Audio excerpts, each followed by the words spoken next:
again, thank you and your wonderful listeners for giving me, especially you, the opportunity to, have my little say in this matter,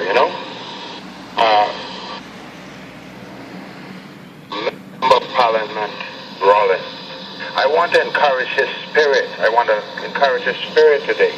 And I want to say to the behemoth Parliament like a Brother Rollins, and today you're speaking about Brother Rollins, but it's also Mr. Wells and also Mr. Greg Moss. He's talking about at least these men.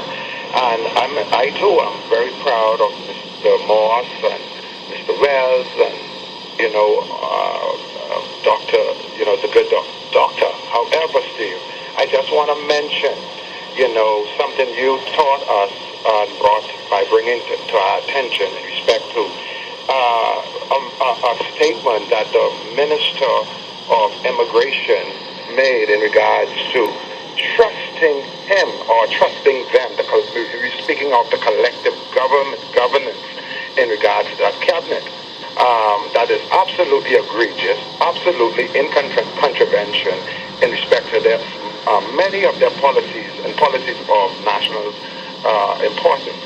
So I just want to bring to the people attention and prove that what you said is totally right, and what others have been saying is totally right in respect to rights in Article 15 of the Constitution, Chapter 3, and how that and what it speaks to, the importance of it leading up from Article 16 all the way to 27, and if there's any persons aggrieved, believe that their fundamental rights will be interrupted, contravened, and deprived, then we have this redress.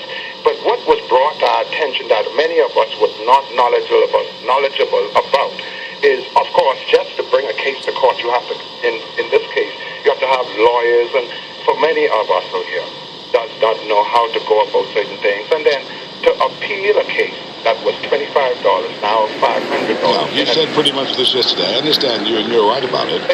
Steve, it is totally egregious, but I really want to bring this and prove to the people what you were saying is totally correct, and you bring on the best for us to bring home your point in respect to Article 28 and 5, Article 28.5 in respect to the Parliament.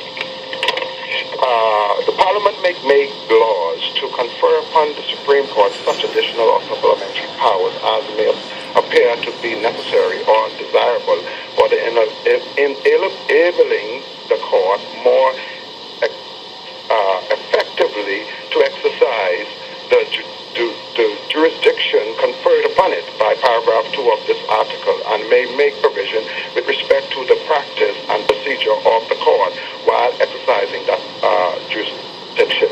Steve, when men and women who prescribe that they are honorable men and what take on such honorable responsibility to stand up for the average common man in respect to and in light of all that we have been through as a race, much less Bahamians, and going through the nasty politics, and then the one with no one likes to talk about the nasty churchness. We are black people, and the blackness must now come out by the knowledge of the truth, like people like you, not being afraid, and the members of Parliament not being afraid, and the Bahamian people must stand up against that. That's an aggression against our sovereignty. Okay, I appreciate what you're saying. I hear what you're saying, and it's quite interesting, this whole episode. Amen. Here we are, friends.